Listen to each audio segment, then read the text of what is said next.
आज या ठिकाणी विधानसभेच्या झालेल्या निवडणुकीच्या निमित्तानं जो काही जनतेनं निकाल दिला त्या संबंधानं कार्यकर्त्यांची चिंतन बैठक आपण या ठिकाणी आयोजित केली आहे। या चिंतन बैठकीला गेली 6 महिन्यापासून रात्रंदिवस अहोरात्रपणानं कष्ट करून रक्ताचं पाणी करून जीवाचं रान करून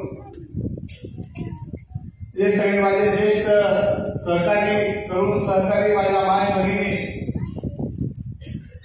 तिच्या लढल्या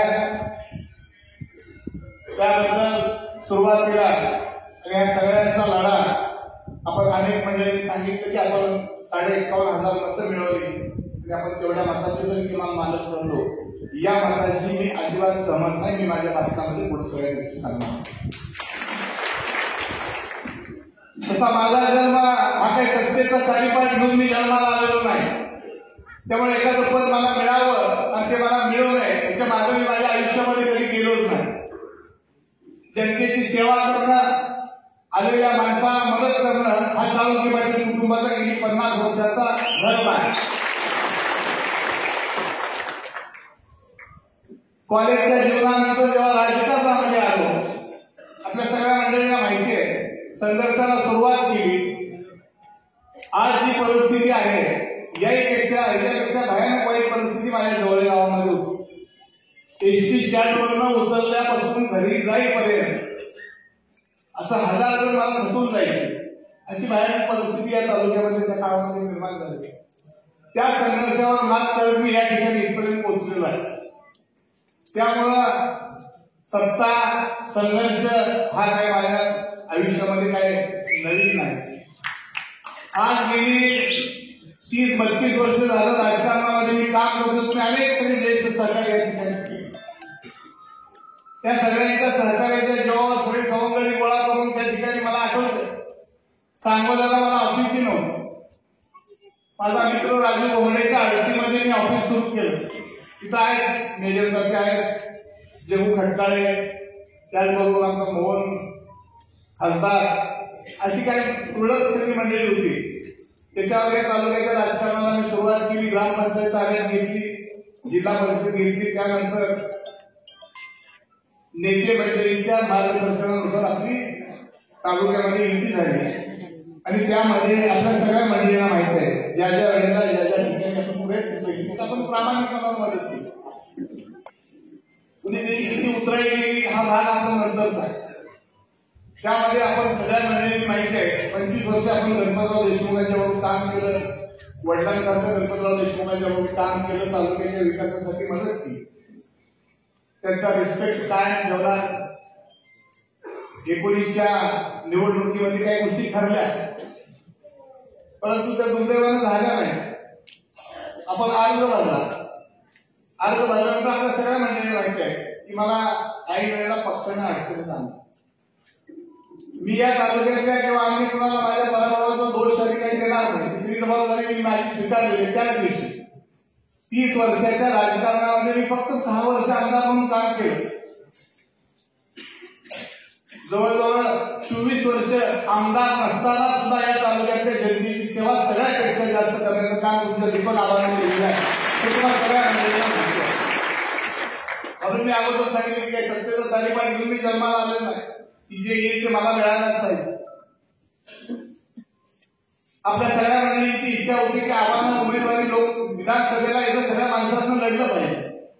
आपण 19ला लढायचा आपला निर्णय झाला परंतु दुर्दैवानं आपली फसवणूक आहे वरून त्यामुळे आपल्याला तिथं थांबावं लागेल। आपण त्या निवडणुकीमध्ये तुम्ही सगळेच साक्षीदार आहात की आपण अतिशय इमाने इकबाल आपल्या शाहीर बापूला त्या ठिकाणी या निवडणुकीच्या काळामध्ये मदत केली। बापूचं नशीब होतं त्या अटीतटीच्या निवडणुकीमध्ये आपण बापूला विजयी केलं। या ठिकाणी 25 वर्ष गणपतरावांच्या बरोबर 5 वर्ष शहाजी बापूंच्या बरोबर आपण सत्तेचा गुलाल उधळला। पण कालच्या विधानसभेच्या निवडणुकीमध्ये तालुक्यामध्ये असं वातावरण निवडणुकीनंतर निर्माण झालं, असं दूषित वातावरण आणि अशा पद्धतीचं चुकीचं काम आजपर्यंतच्या काळामध्ये कधी झालं नाही. अशा पद्धतीने तालुक्यामध्ये काही मंडळींनी वातावरण निर्माण केलं. हा दुर्दैवी भाग आहे. आपण सगळ्या मंडळींनी या ठिकाणी सांगितलं की आपण 17-18 तारखेपर्यंत बरोबर चांगलं होतं, आपण एक नंबरवर होतो. त्याच्यानंतर काही गोष्टी घडल्या, काही गोष्टीची पूर्तता झाली नाही म्हणून कार्यकर्ते खचले. माझ्या अगोदरच्या वक्त्याने या ठिकाणी नवत्रेसरनं भाषण केलं, शिवानानाने केलं, राजने केलं, अजितनं केलं, आमच्या विजय बापूने केलं, आमच्या काजी रफीभाईने केलं, संभाजी हागेवरनं केलं, रणदिवेनी केलं. या सगळ्या मंडळींनी अतिशय पोटतिडकीने आपले विचार या ठिकाणी मांडले. निवडणुकीमध्ये तुझ्या सगळ्या मंडळींनी या ठिकाणी आमच्या सगळ्या माय बहिणींनी घरोघर फिरले. आपण अर्ज भरताना आपली जी गर्दी होती त्या महाराष्ट्रामध्ये एकमेव अर्ज भरणारा असा दीपक आबा होता की विक्रमी गर्दी आपल्या सभेला होती. ती पण नाकारू शकते. उद्धव ठाकरे साहेबांची सभा झाली. आपण सभेमध्ये कुठला माणूस रोजगारी माणूस कधी आपण आणला नाही सभेमध्ये. आजपर्यंतच्या काळामध्ये ह्या सभेसकट आपल्याला कधी कुणाला पैसे देऊन काय आणायला लागलं. आज सगळी उत्स्फूर्तपणा आलं. निवडणुकीच्या पराभवानंतर बरीचशी मंडळी खचून गेली. मी तुम्हाला या निमित्तानं सांगितलं कुणी खचायचं काही कारण नाही. आज सुद्धा तुमचा आवाज या ठिकाणी अतिशय मनापासून फ्रेश आणि खंबीर आहे. माझ्या आयुष्यामध्ये संकटाच्या मालिका पार करायची सवय मला आहे. माझ्या आईने ती शक्ती दिलेली आहे. काकांचे आशीर्वाद. कालच्या निवडणुकीमध्ये आपण सगळ्यांनी सांगितलं, अनेकांनी वेगवेगळ्या विषयावर आपले विचार मांडले, मतं मागितली. पण मला सांगायला मनापासून अभिमान वाटतो, तुम्ही सगळे साक्षीदार आहात. माझे वडील आमदार होते म्हणून मी मत नाही मागितलं. मी 35 वर्षाची काम केलेलं आहे. त्या कामाच्या जीवावर आपण कार्यकर्त्यांनी पुढे गेलो आणि त्याच्यासाठी तुम्ही मला उतराई करा हे आपण त्या ठिकाणी मागितलं. आता आमच्या मित्रांनी बापूंनी त्यांच्या सभेमध्ये सांगितलं की आपण 50% वाटा दिला. ठीक आहे बापू, या सगळ्या गोष्टीकडे मी पण थोडा मन मोकळं करणार आहे तुमच्या समोर. ज्या वेळेला विधानसभेची निवडणूक झाली, आपण ती जिंकली. तालुक्यामध्ये एक चांगलं वातावरण निर्माण झालं, विकासाला गती आली. त्याच्यानंतर पहिल्यांदाच सहकाराच्या निवडणुका लागल्या. तानाजी काका साक्षीदार. विधानसभेच्या निवडणुकीनंतर सहकाराच्या पहिली लागली सूतगिरणी. माझ्या माहितीप्रमाणे सूतगिरणीच्या निवडणुकीमध्ये आपण साधारणपणे संस्था अडचणीत आहे म्हणून सगळ्या मंडळींनी मिळून केलं. विषय सांगतो, मार्केट कमिटीची निवडणूक लागली. मार्केट कमिटीच्या निवडणुकीमध्ये बाबासाहेब देशमुख संध्याकाळी 1 वाजता मी काळ्या शेतात त्या दिवशी झोपलो होतो आपल्या मळ्यात. त्यांनी सांगितलं, आबा काय विधानसभेला झाला असेल 7 जागा मार्केट कमिटीची तुम्हाला देतो, आपल्या आपण युती करूया. मी बाबासाहेबांना सांगितलं की बाबासाहेब, मी आणि शहाजी बापू मिळून आम्ही निवडणूक लढवतोय. तुमचा प्रस्ताव मी उद्या बापूच्या समोर मांडेल. आमच्या दोघांमध्ये ठरलं तर आमची युती होईल. दुसऱ्या दिवशी तानाजी काका, दादा गवटे, सोनंजी देशमुख सर ही सगळी मंडळी ऑफिसला आली आणि आबा आपण ही निवडणूक लढवायची म्हणून सांगितलं. आपण आता संघर्षाला उतरल्याशिवाय या तालुक्यामध्ये पर्याय नाही. आम्ही सगळ्या मंडळींनी ठरवलं की ही निवडणूक लढवायची. त्यामध्ये ते 2 शिलेदार होते त्यांचे, देशमुख सर काय साक्षीदार आहे. आम्ही ठरवल्यानंतर पुन्हा बापूंकडे गेलो. बापूंनी सांगितलं, कुठाचा आपला आता सुरू झाले, सुरात लागले, कुठे भाग घ्यायचा, आपण मिटूया. मला 7 जागा देतो म्हणून सुद्धा आपल्या आघाडीला कुठं भेग पडू नये पण त्या ठिकाणी आपण थांबलो. काय 4-2 जागा इकडे तिकडे झाल्या, निवडणूक संपली. पण ज्या ज्या वेळेला 5 वर्षाच्या काळामध्ये मला अशा पद्धतीचं काही पर्याय प्रस्ताव आले, परंतु दोघांमध्ये मतभेदाची तरी निर्माण होऊ नये म्हणून मी सातत्यानं कायमस्वरूपी आपली बाजू घेतली. आज निवडणुकीच्या निकालानंतर अनेक तर्कवितर्क आहेत. दोघांनी एक ठिकाणी राहायला पाहिजे होते, हे मलाही पडते, तुम्हालाही पडते, त्यांचेही कार्यकर्त्यांना पडते. पण ही सगळी जबाबदारी मी बापू आपल्याला सांगेन, तुम्ही या तालुक्याचे आमदार होता, मुख्यमंत्री तुमची होते, मोठ्या भावाची भूमिका तुमची होती. मी सातत्यानं 2 वर्षापासून आपल्याला सांगत होतो किंवा बसूया, आपण भेटूया.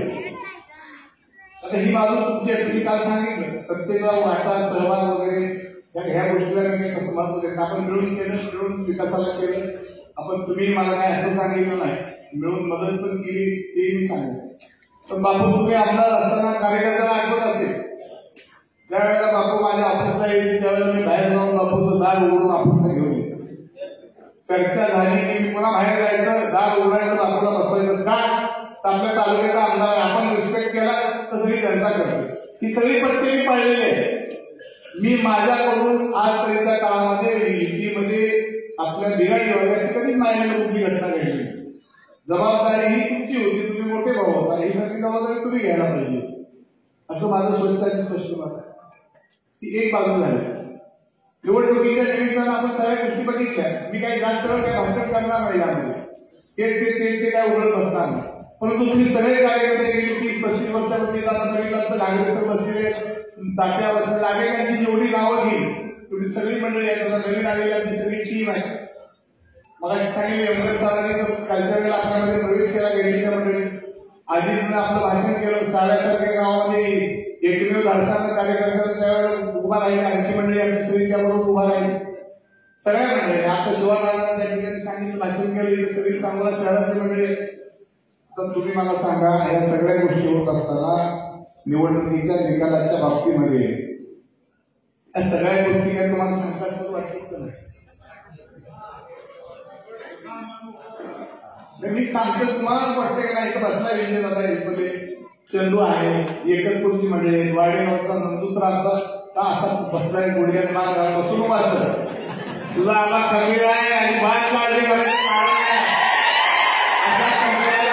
किती येऊ द्या, मी डगमगणारा कार्यकर्ता नाही.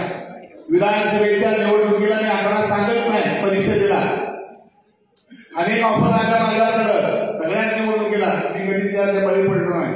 अर्ध्या तासामध्ये विधान परिषदेचा पराभव मी फसवला आणि अर्ध्या तासात मी अध्यक्ष होतो, कामाला सुरू केलं. कालच्या निवडणुकीचा निकाल बघितला, मी थोडं आत्मपरीक्षण केलं. माझ्या पद्धतीने मी जाऊन मुंबईला सगळ्यांना भेटून आलो. या निवडणुकीमध्ये तुम्हाला एवढंच सांगेन विश्लेषण करून की हा पराभव आणि 51,000 वगैरे काही मतं, 51,000 मताचा आपण मागत नाही. या तालुक्यामध्ये किमान 1,00,000 मतं ही आपली निश्चित प्रमाण आहे. आपला पराभव हा तांत्रिक पराभव तुम्हाला सांगेन, हा सांगणार नाही. कुणी आता किती वर तोरण बांधू द्या, सगळ्या महाराष्ट्राला माहिती आहे, त्यामध्ये आणखी शिरणार नाही. परंतु आता अनेक प्रस्ताव या ठिकाणी आले की आपण आता सत्तेमध्ये राहिलं पाहिजे, आपण असं केलं पाहिजे, तसं केलं पाहिजे. तुम्ही मंडळीने मला या सगळ्या बाबतीमध्ये अधिकार दिलेले, अधिकार तर तुम्ही कायमच दिलेले आहे. आता काही कार्यकर्त्याच्या सूचना अशा आहेत की आता इथं आजच सांगतो, कुठल्याही कार्यकर्त्याला माझी आचारसंहिता लागणार नाही. प्रत्येकानं मन मोकळपणानं जिथं वागलं पाहिजे. तुम्ही जे सांगेल त्याच पद्धतीचं ऑफिस उद्यापासून कार्यरत होईल. तुझ्यामध्ये आपण मला 1 दिवस डोळ्याला पट्टी बांधून केला होता, पण तपासून करू काय अडचण असायचं कारण आहे. बरोबर आहे का? कार्यकर्त्याच्या सूचना या निवडणुकीला उभं राहिल्यापासून मी अगदी तुमचं ऐकायचं ठरवलं. या अगोदर मी नेते मंडळीत ऐकतो. आपला घात केलेल्या 2-3 गोष्टी आहेत. महाविकास आघाडीच्या नेते मंडळीने आपला घात केला. तो मला सांगितलं सुरुवातीला आमच्या गावात सरांनी, ज्या वेळेला आपल्याला तिकीट मिळालं शिवसेनेचं, त्यावेळेला महाविकास आघाडीची जबाबदारी होती, वरच्या नेते मंडळीची जबाबदारी होती की इथं एकमेव हे तिकीट पाहिजे, दुसरा उमेदवारीचा असता का. या अगोदर आम्ही 30 वर्ष आपण मदत केली आहे हे मी सांगितलं. पण जाणीवपूर्वक काय जणाला दीपक आबा नको आहे, पण तसा दीपक आबा शांत बसत नसतो हे सुद्धा या निमित्तानं ठीक आहे. तालुक्याच्या विकासाच्या बाबतीमध्ये आपण बघितलं, पाणी द्यायच्यासाठी सगळ्यांनी प्रयत्न केले. रात्रीचा दिवस करून मी काम केलं, सगळ्याच मंडळींनी काम केलं. मी काय असं दावा करत नाही की सगळ्या तालुक्याचा विकास फक्त दीपक आबाकडून झाला. त्या वेळेला प्रत्येकाने काकासाहेब सावंतांनी काही काम केलं, गणपतरावजी देशमुखांनी केले, शहाजी बापूंनी केलं, आपल्यासारख्या कार्यकर्ते त्यांच्या पक्षाच्या कार्यकर्त्यांनी प्रत्येकाला मदत केली. पण हे सगळं करत असताना मी आपल्या सगळ्या मंडळींना सांगेन की आजपर्यंतच्या या राजकीय उलाढालीमध्ये प्रत्येक वेळेला आपण सगळ्या गोष्टी या तुम्हा सगळ्या मंडळींना या ठिकाणी विश्वासात घेऊन आपण केल्या. त्याची काही खंत या ठिकाणी आपण या ठिकाणी व्यक्त केली. मी त्यामध्ये फार वेळ काही घेणार नाही, परंतु गेल्या 30-35 वर्षाचा आलेख अनेकांनी सगळ्या मंडळी या निवडणुकीमध्ये रक्ताचं पाणी केली. तर परमेश्वर आहे, जेवढी नावं घेईल तेवढी मला पुढे. बाळवणी गटाच्या सगळ्या मंडळी इथं आले, सगळ्या गावची बाळवणी गटाची मंडळी इथं आलेली आहे. अनेकांना बोलायचं होतं, त्या ठिकाणी आपण नौका होतो, सगळ्या वर्षाच्या सगळ्या मंडळींच्या विरोधात आपण होतो. परिचारक गटाने, कार्यगटाने बापूला पाठिंबा दिला होता. अभिजित पटलांनी तिकडे गेला होता. पटनाची काही त्यांची मंडळी तिथे करतात पक्षाची. पण आपण नवीन टीम, तुमच्या सगळ्या नवीन पिढीने मला त्या ठिकाणी मदत केली. तालुक्यामध्ये मी परत एकदा सांगितलं, आपण एवढं मोठं यश या निवडणुकीच्या निमित्तानं मिळवलं. अनेकांचा सुद्धा भ्रम असा झाला आणि तुला पण सांगतो, तुझा सुद्धा तसाच की 17 तारखेला आपण आलो आणि काहीतरी गोंधळ घोटाळा झाला आणि म्हणून आपले कार्यकर्ते मनोधैर्य कारण नसतात त्या ठिकाणी खचलं. चुकीचा तालुक्यामध्ये मेसेज केला की बघा दीपक आबाने, मी तुम्हाला सांगतो, मला कुठल्या गोष्टीचा पाठिंबा द्यायचा असेल तर मी उघडपणा दिला या तालुक्यामध्ये. अंधारात दीपक आबाने कधी काही काम केलं नाही. का कार्यकर्ता खचला हे मला अजूनही आपल्याकडून शोध मोहीम घ्यायची आहे. बापूला पाठिंबा दिला, अंधारात नाही दिला. अशी सगळी लोक बोलवले. 20,000 कार्यकर्ते साक्षीला आपण तिथं पाठिंबा दिले. गणपतराव देशमुखांच्या बरोबर गेलो, उघड गेलो आपण. माझ्या आयुष्यामध्ये राजकारणाला मी अंधारात कधीच राजकारण केलं नाही. परंतु या निवडणुकीमध्ये काही गोष्टी आपल्यातल्या चुकीच्या झाल्या. शेवटच्या टप्प्यात थोडासा अपप्रचार पण झाला, मी काही नाही म्हणणार नाही, परंतु घडल्या काही गोष्टी त्यावर घडू दे. तुम्हाला या निमित्तानं सांगेल, तुम्ही खचू नका. 4 महिन्यामध्ये तुमचा आवाज तुम्हाला खणखणीतपणा कुठेतरी दिसेल या महाराष्ट्रामध्ये. काही काळजी करायचं कारण नाही. आपली लढाई चालूच राहणार आहे. काही काळजी करायचं कारण अजिबात नाही. हे सगळं राजकारणामध्ये चालत असतं. तरी आमच्या पियुष दादांना सांगितलं तर काय राजकारण असं ती महिन्याभरात कळलं. तुला 3 महिन्यातच कंटाळा आणि 30 वर्षे कशी काढली. 3 महिने आणि 1 महिना फक्त आपल्याला ठेवलं. आता तू 3 महिन्यात कंटाळा, तुला काका 30 वर्ष कसा वाटला असं कधी राजकारण करता नसते. चारदाचं द्यायला होऊन माझ्या भाषा 1 रुपये. आता काय होतं नका काळजी करून. तुमचा भाऊ एवढा खमके आहे, एवढी सगळी जनता पाठीमागे आहे. एखाद्या विजयापेक्षा सुद्धा आज आपल्या आत्मचिंतनाची बैठक मोठी आहे. महाराष्ट्रामध्ये हे कोणाच्या वाट्याला येत नाही. आत्मचिंतनाच्या बैठकीला दादा 100-500 माणसं सुद्धा गोळा होत नाही. की आता तुमच्या आत्मचिंतनाची बैठक आहे का आबाच्या विजयाची बैठक आहे हेच समजत नाही. एवढा कार्यकर्त्याला म्हणून तुम्हाला मी सांगितलं, आपण 51 गावात आलं नाही. तुझी लोकांना काढून टाका. आपण सोमा की वलांडलेला आहे, आपलं गोड ह्यात बिघडलेलं आहे. अजून मी थंडी लोकमध्ये सांगतो, माझा अंदाज तरी चुकत नसतो. सगळ्या गोष्टी ठीक आहेत. आता हे आपल्याच वाटत नाही की सगळ्याच वाटतं महाराष्ट्रातल्या आले नाही. मोठी इजाजत केली असू दे, जास्ती चर्चा नको. सगळ्या मंडळींनी मनापासून तुम्ही सगळ्या मंडळींनी मदत केली. वाईट वाटणं साहजिक आहे, दुःख होणं पण साहजिक आहे. आपण तेच बसून रोज काही नाही. मी कार्यकर्ते सांगायला आजपासून अजिबात काही कुठल्या गोष्टी डोक्यात आणू नका. आणि ठीक आहे, उद्या जिल्हा परिषद आहे, नगरपालिका आहे, सगळ्याचं दाखवू आपण गमतीची काळजी करू नका. आता आमच्याही दोस्ताला कळलं आम्हाला नसला काय होतं, आता असला काय होतं. त्यामुळे आता मी सांगेन तू बाबा नको काळजी करू. नसलं एकमेकांच्या जवळ कसं जातं मित्राला. त्यामुळे पुढे आपण मिळू, बरोबर आहे का. जरा आता थोडं हळूहळू जपून करू, सगळं काळजी करू नका. असं त्यांना वेगळंच की आमच्या दोस्ताला. आणि तुम्ही सगळे अधिकार दिलेले आहेत. तरी मी खरं सांगू का तुम्हाला, मी कधी असं सत्तेचा आपल्या घरी मिळालं म्हणून सांगितलं. मी जन्मत त्या ताम्रपट्टीतून आलो, सत्ता मला पाहिजे म्हणून. सत्ता हे विकासाचं साधन आहे, ते असतं ठीक असतं, बरं असतं. म्हणून तुम्हाला मी सांगितलं 30 वर्षाच्या काळामध्ये, 32 वर्षाच्या काळामध्ये मी 60 वर्ष आमदार होतो. एक आपण आयुष्यात पाळलेला आहे. सगळे साक्षीदार, तुम्ही सगळे माझे जवळचे सहकारी आहेत. पैसा हे राजकारणाचं माझं ध्येय कधीच नव्हतं. आज हे काही भविष्यातही असणार नाही. एक नया पैशाच्या मी माझ्या आईच्या जरा समजून सांगतो, मी 32 वर्षाच्या काळामध्ये कधीही एक पैशाची लालच धरून कोणाच्या अपेक्षेने काम केलेलं नाही आणि भविष्यात सुद्धा मी करणार नाही. त्यामुळे तुमच्याही डोक्यात की काहीतरी आलं तर निवडणूक होते असं तर काही अजिबात नाही. अनेक निवडणुका बघितल्यात मी. लोकसभेला काय झालं, किती पैसे झाले मोहिते पाटलांनी दिले, काय निवडणुकीत परिणाम झाला. जनतेच्या मनामध्ये जे काय इथे होत असतं तर इथं सगळं दुखणं, सगळा घोटाळा हा तिकडून सुरतवरनं झालेला आहे. हे आपण लक्षात ठेवलं पाहिजे. तर त्याच्यावर जास्ती परत जात नाही, परंतु भविष्य काळामध्ये तुम्ही काळजी करू नका. जिल्हा परिषद आणि पंचायत समितीच्या निवडणुकीमध्ये या सगळ्या पराभवाची परतफेड केल्याशिवाय आपण राहणार नाही अशा प्रकारचा विश्वास करतो. त्या ठिकाणी मला सांगितलं की 1 लाख किती नाही ही किती पडली आहे ना, 116 आणि इकडे सगळी मिळून ही 142 एकत्रच असतो तर 160च्या पुढे गेला. बरोबर आहे. आता आमच्या बापूंनी काय सांगितले तरी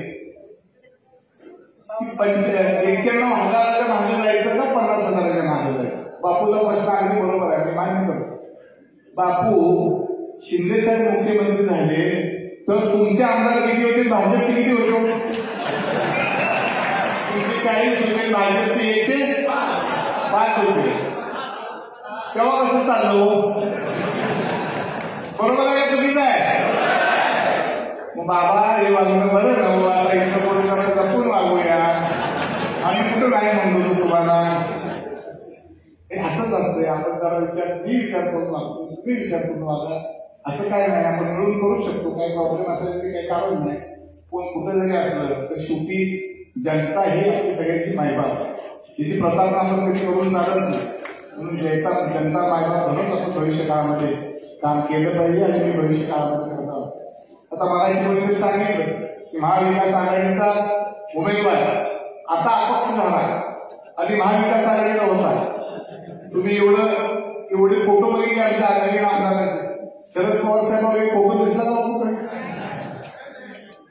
आहे का, कोणी दिसला का तुम्हाला. बाकी हे पवार साहेबांना सुद्धा कळलं पाहिजे